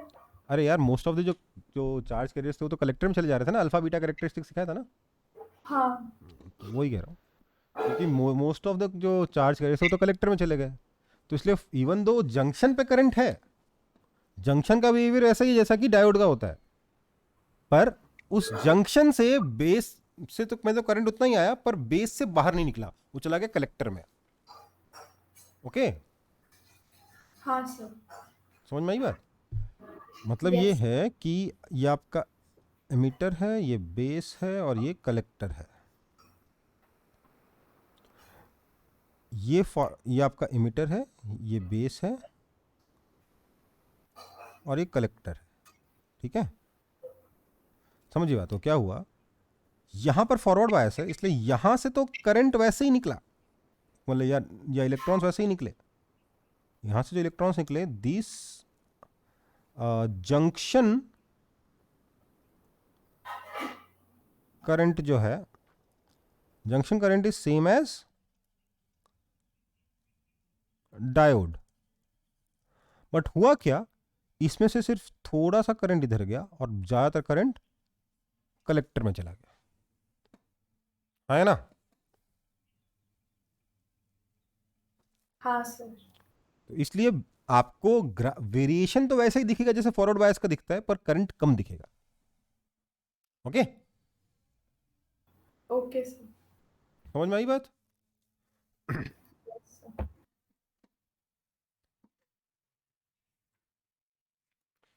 किसी को दिक्कत?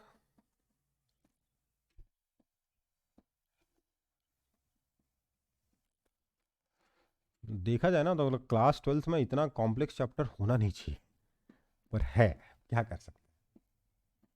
मतलब ये अगर कॉन्सेप्ट वाइज देखें, लोग कहते हैं चैप्टर बहुत आसान है क्योंकि रट्टा मार लेते हैं, हो जाता है क्योंकि क्वेश्चंस की वैरायटी कम है, पर अगर आप कॉन्सेप्चुअली समझने जाओ तो देख लो कितने छोटे छोटे छोटे छोटे कॉन्सेप्ट्स हैं इसके अंदर, है ना। एक्चुअली इससे सारे के सारे क्वेश्चन जो बनते हैं थ्योरेटिकली बनते हैं, ये आपको सीधे ग्राफ के हिसाब से आंसर देना होता है, तो अंदर का रीजन पता हो चाहे नहीं पता, उससे आंसर देने में शायद उतना इफेक्ट ना आता हो, पर मेरे जैसों को बहुत फर्क पड़ता है, क्योंकि मेरे को अगर समझ में नहीं आया मेरे को याद ही नहीं होता।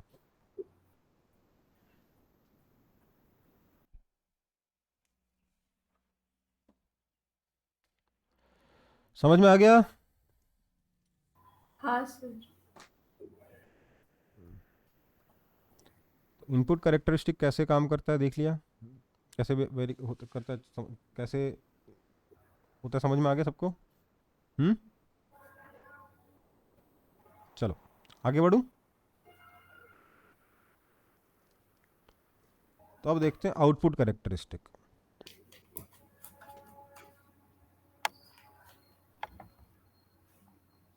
आउटपुट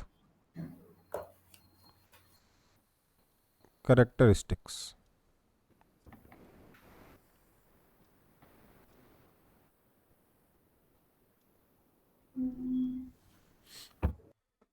देखो, क्योंकि अब हम आउटपुट कैरेक्टरिस्टिक के बारे में बात कर रहे हैं, आउटपुट कैरेक्टरिस्टिक का ग्राफ कैसे बनने वाला है बताइए तो? क्या रिवर्स बायस के जैसा बनेगा? बोलिए। हाँ आईसी वर्सेस वीसी का अगर मैं ग्राफ बनाऊं तो ग्राफ कैसा बनेगा? तो सर ग्राफ बनेगा ऐसा।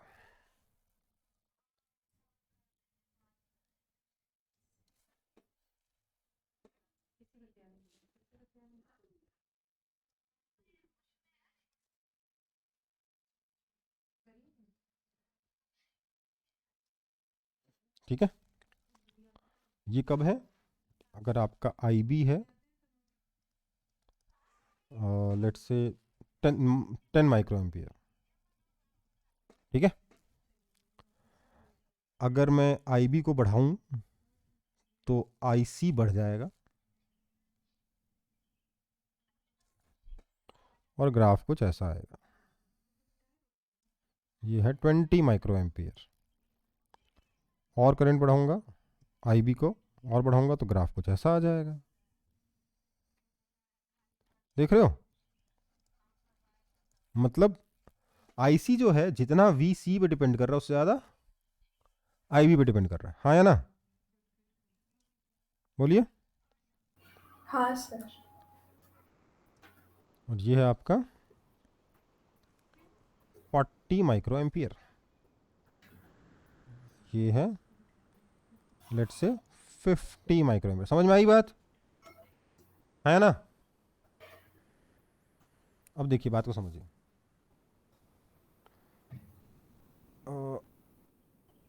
अगर हम आई बी को 0 कर दें तो ग्राफ कुछ ऐसा आएगा। तो भी थोड़ा बहुत करंट तो आएगा ही ना भाई रिवर्स बायस में भी।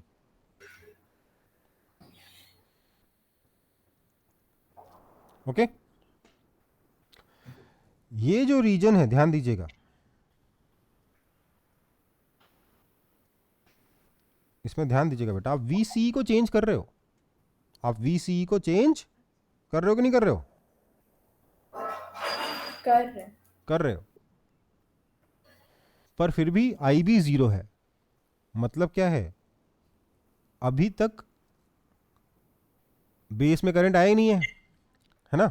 मतलब अभी तक वो वाला जो जंक्शन था, कौन सा जंक्शन? बेस एमिटर जंक्शन, वो फॉरवर्ड बायस ठीक से हुआ ही नहीं है।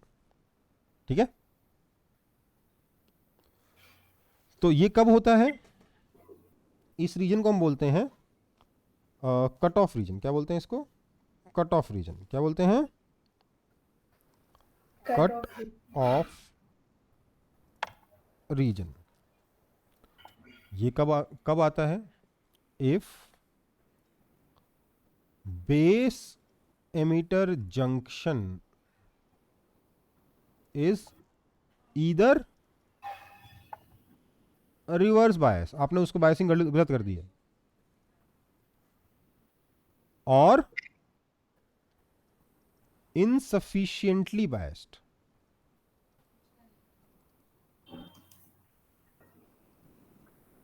ओके बेटा, कोई दिक्कत? No sir. कोई दिक्कत है?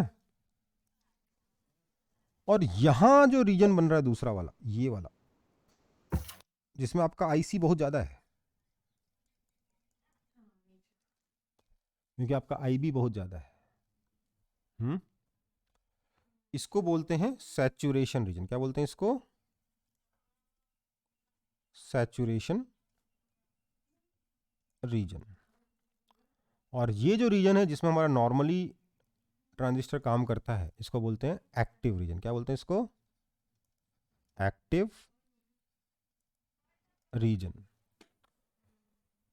ओके बेटा, कॉपी करो। सर, हाँ। जो कट ऑफ रीजन है ना, हम्म।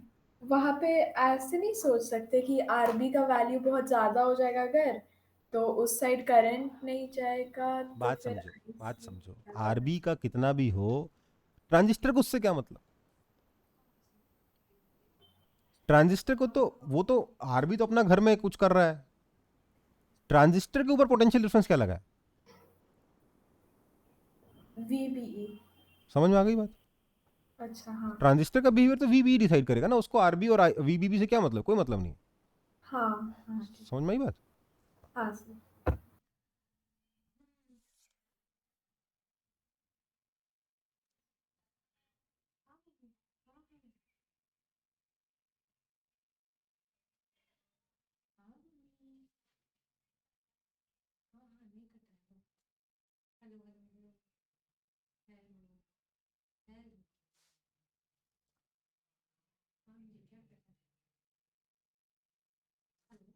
ये जो ग्राफ है ना, तो उसको बहुत स्टीप बनाना है। जो व्हाइट लाइन है ना, बहुत स्टीप है। या मेरे से वो तो सही बनाई मैंने, येलो लाइन इधर की तरफ टेढ़ी कर दी है, ये सही बनाई है।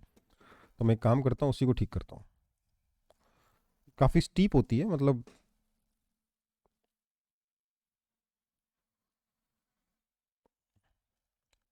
ठीक है।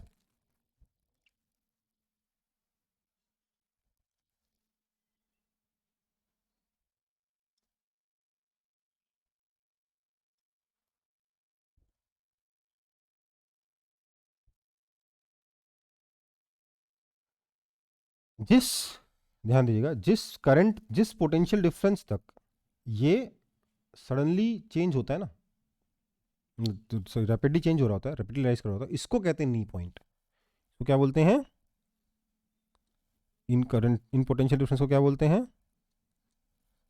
नी पॉइंट कहते हैं। क्या कहते हैं? इस ग्राफ का नी पॉइंट, घुटने की तरफ मुड़ा हुआ ना ये ग्राफ। हम्म। हाँ सर। वो उसको नी पॉइंट नहीं कहते थे, उसको क्या कहते थे? कट इन वोल्टेज कहते थे, है ना? सर, ब्रेकडाउन वोल्टेज भी तो बोलते थे ना? ब्रेकडाउन तो अलग था भाई।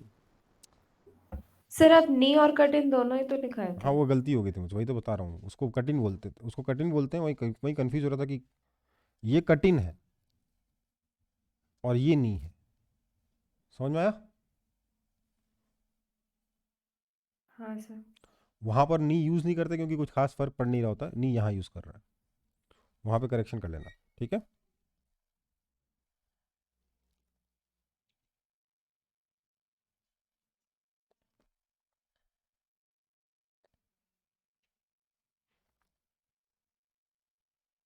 वही बता रहा था कि वहां पे गलती हो गई है।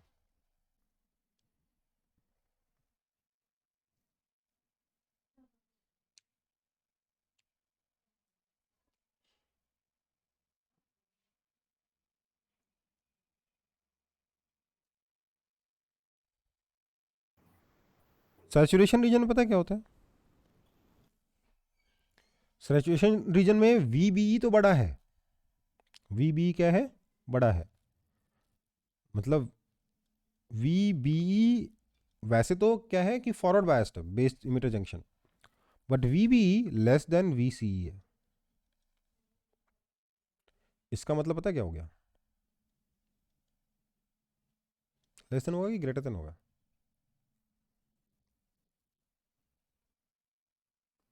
एक बार देख लेते हैं, थोड़ा सा बैक पीछे कर लूँ थोड़ा सा।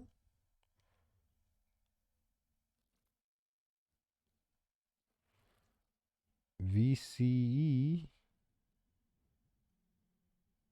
नहीं, वीसीई तो लेस देन वीबी होगा ना, तब ना फॉरवर्ड बायस आएगा।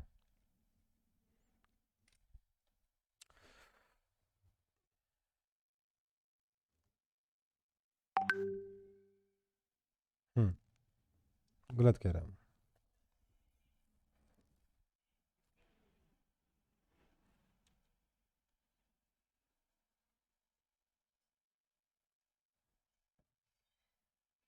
यहाँ क्या है, दोनों जंक्शंस जो है ना,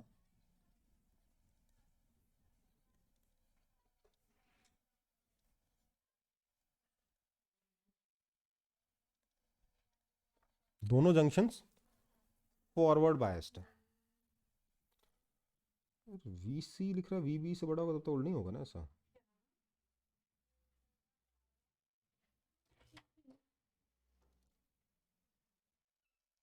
हाँ गलत लिखा हुआ है, क्योंकि यहाँ पे वी सी जो है बहुत कम है ना बेटा, V C is less than V B है।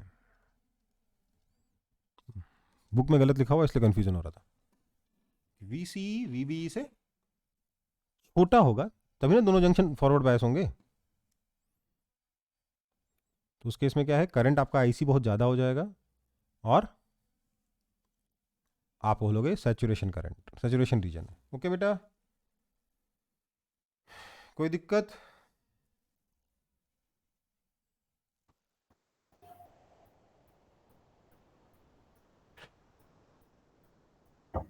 सर हाँ बेटा।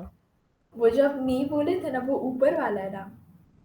बेटा ये जहाँ पे भी ये टर्न कर जा रहा है ना, इसका नहीं यहाँ, इसका नहीं यहाँ, इसका नहीं यहाँ, उसको नहीं नहीं। नहीं, मतलब वो जो आप साइड में ग्राफ बनाए थे ना। बेटा ये था आपका कट इन वोल्टेज, और ये जो रिवर्स बायस में था ना, ये है नी पॉइंट।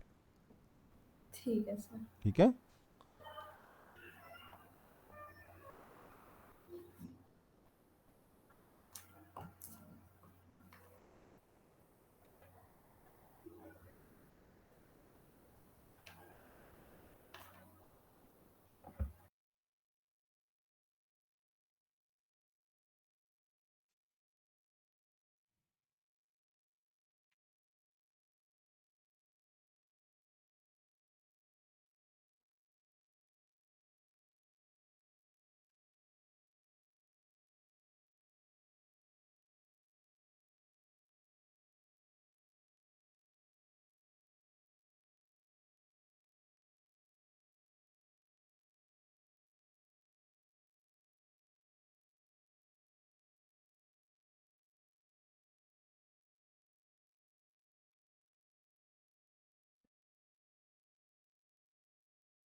सर ये सैचुरेशन रीजन वाला फिर से बता दीजिए ना। बेटा अगर आप ध्यान करिए, याद करिए, सर्किट में हम लोग क्या करते थे, जो सर्किट था इसमें हम यहाँ पर बैटरी बड़ी लगाते थे ना, क्योंकि हमें वी सी को वी बी से बड़ा करना, तब जाके यहाँ रिवर्स बायस आएगा, राइट। हाँ सर। सैचुरेशन रीजन वो है जिसमें वी सी वी बी से छोटा है, तो यहाँ रिवर्स बायस नहीं है, फॉरवर्ड बायस। ठीक है, समझ में आई बात?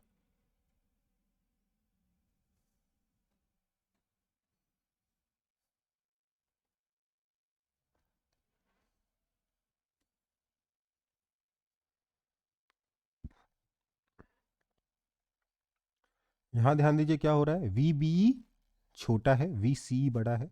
यहाँ क्या है, वी बी बड़ा है, वी सी छोटा है ना? देख लो ना, वी सी यहाँ बड़ा है और यहाँ वी सी छोटा है, राइट। हाँ सर। ठीक है, एक्चुअली बुक में उल्टा लिख दिया था यहाँ पे कि V C greater than V B, तो मैं पूरा कंफ्यूज हो गया कि चल क्या रहा है। अपनी बुक फॉलो कर लो, बुक में इतना गड़बड़ कर रखा ना इस चैप्टर में।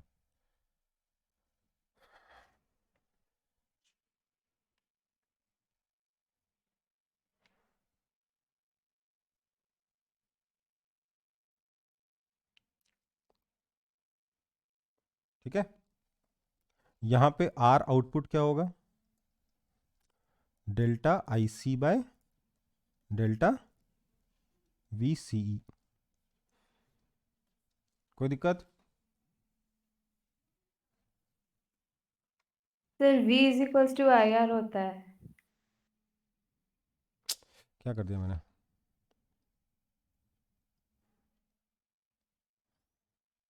Delta V C E by delta I C. लेकिन यहाँ पे एक चीज़ है क्या, जो VBE है, सॉरी जो IB है वो कांस्टेंट होना चाहिए, क्योंकि अगर IB को चेंज कर दोगे तो ये तो पूरा कंफ्यूज गड़बड़ हो जाएगा ना। तो एक फिक्स्ड वैल्यू ऑफ IB पे ही आप आउटपुट रेजिस्टेंस को डिफाइन कर सकते हो, है ना।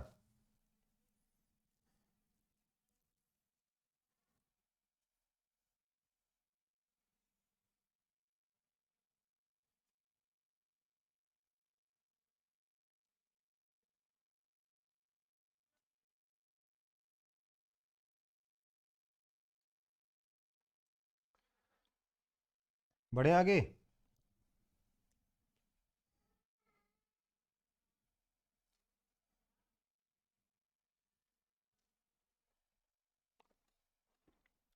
बढ़ूं।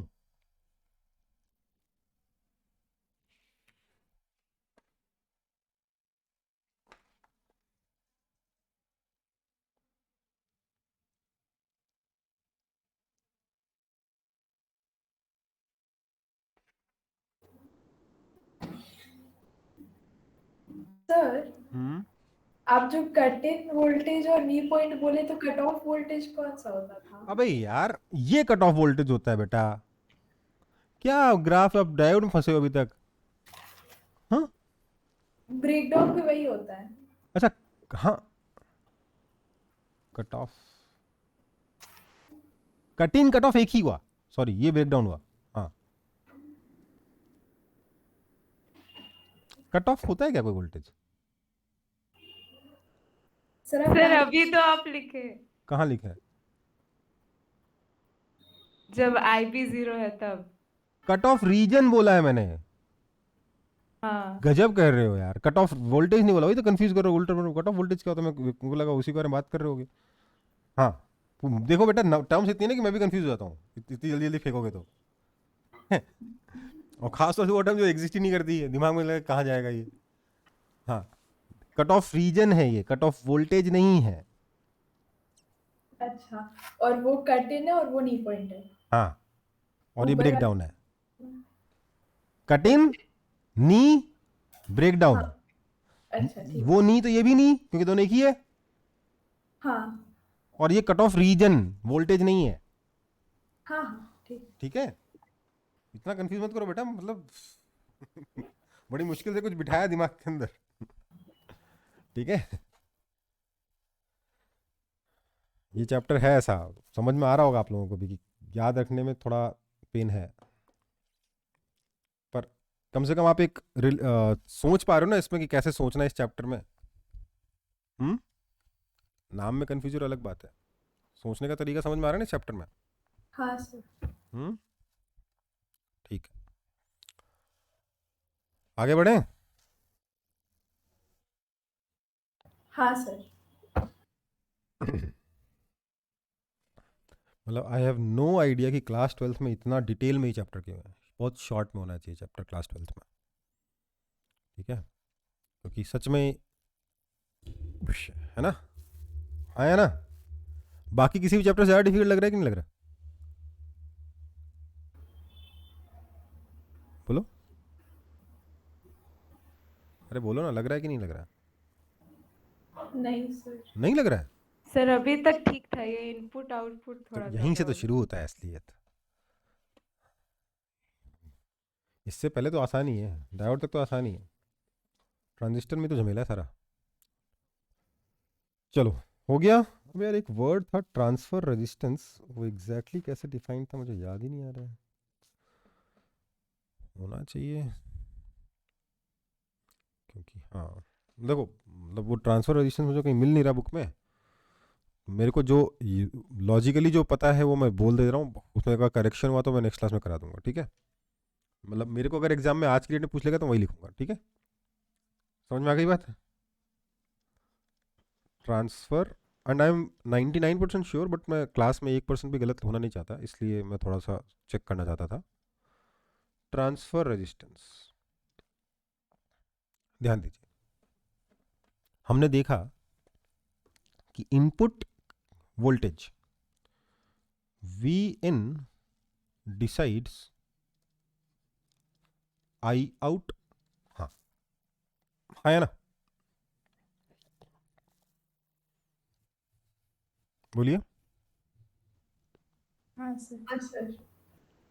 तो therefore it's logical to define a resistance that relates input voltage to output current, है ना? हाँ सर। तो मैं कह रहा हूँ रेजिस्टेंस ट्रांसफर, इसका मेनली मेरे को सिंबल देखना था और सिंबल नहीं मिल रहा मुझे। ट्रांसफर रेजिस्टेंस जो है वो कितना होता है? वो delta V input upon delta I output होगा, that is equal to delta V B E by delta I C, है ना? और यहीं से वर्ड बना है ट्रांसजिस्टर।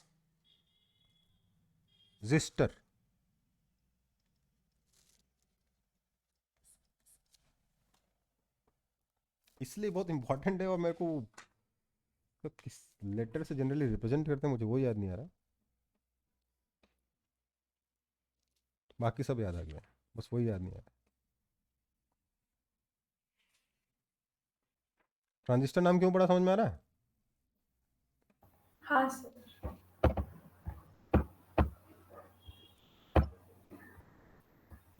तो यहां पर आता है एक ट्रांसफर कैरेक्टरिस्टिक। क्या आता है?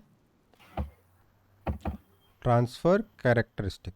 मैं इसके बाद इसलिए बता रहा हूं ताकि आपको कंफ्यूजन ना हो कि ये वाला जो कैरेक्टरिस्टिक है ना, ये करंट और पोटेंशियल डिफरेंस को रिलेट नहीं कर रहा है। ओके? ये किस किस को रिलेट कर रहा है? आईसी और आईबी को रिलेट कर रहा है। ओके बेटा? ओके? Okay sir. तो इसमें हमने क्या देखा कि आपका जो ग्राफ बनता है वो बड़ी ही सफाई से एकदम स्ट्रेट लाइन ग्राफ बन जाता है, क्योंकि आईसी तो आईबी पे डायरेक्टली डिपेंडेंट हाँ। है ना? तो बेसिकली अब यूँ समझ लो कि यहाँ पर अगर आपका लेट्स से 200 माइक्रो एम्पियर है, तो यहाँ पे आपका 10 मिली एम्पियर हो गया या 5 मिली एम्पियर होगा, डिपेंड करता है अलग अलग ट्रांजिस्टर पर, है ना?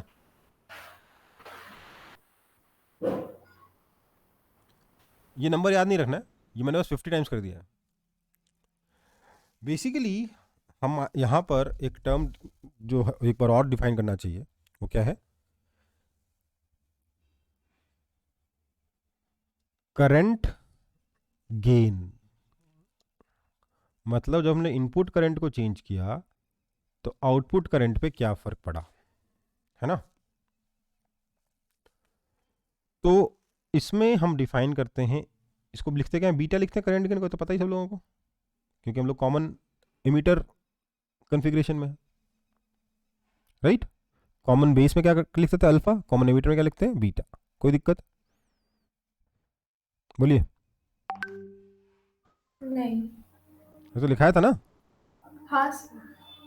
तो बीटा भी दो तरीके के हैं, एक है बीटा एसी। ये क्या है सर? ये है delta I C by delta I B. और एक है बीटा डीसी। ये क्या है? Simply I C by I B. कोई दिक्कत? ये बात और है कि beta AC is approximately same as beta DC as this graph is almost a straight line. ठीक है?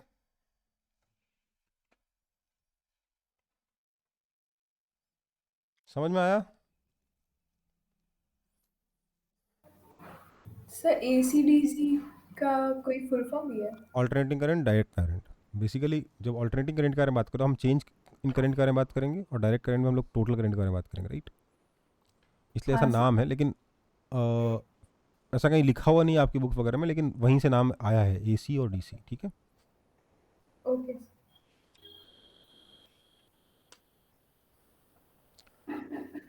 तो सबको समझ में आया? हम्म।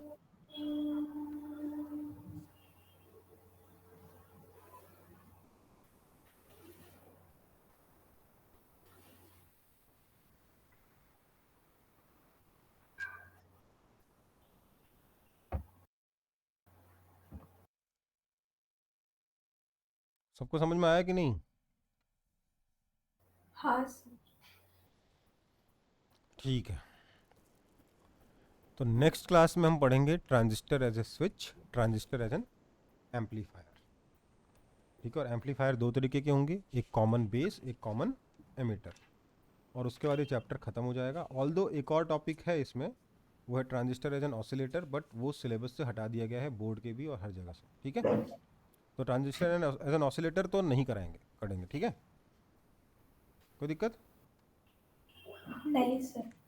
लेकिन अभी ट्रांजिस्टर के तीन कॉन्फ़िगरेशन, तीन जगह पे हम लोग यूज़ पढ़ेंगे, कोशिश करेंगे नेक्स्ट क्लास में ख़त्म हो जाए। एक है ट्रांजिस्टर एज ए स्विच, मैं चाहता था ट्रांजिस्टर एज ए स्विच आज ख़त्म हो जाए, पर मैं कॉन्सेप्ट पे ज़्यादा फोकस किया तो वो थोड़ा सा लेट हो गया। तो transistor as a switch, transistor as an amplifier, दो तरीके के, एक कॉमन बेस और एक कॉमन एमीटर, ये दोनों हम लोग नेक्स्ट क्लास में करेंगे। ठीक है, ये तीनों चीज़ें, और उसके बाद हमारे पास बचेगा क्या?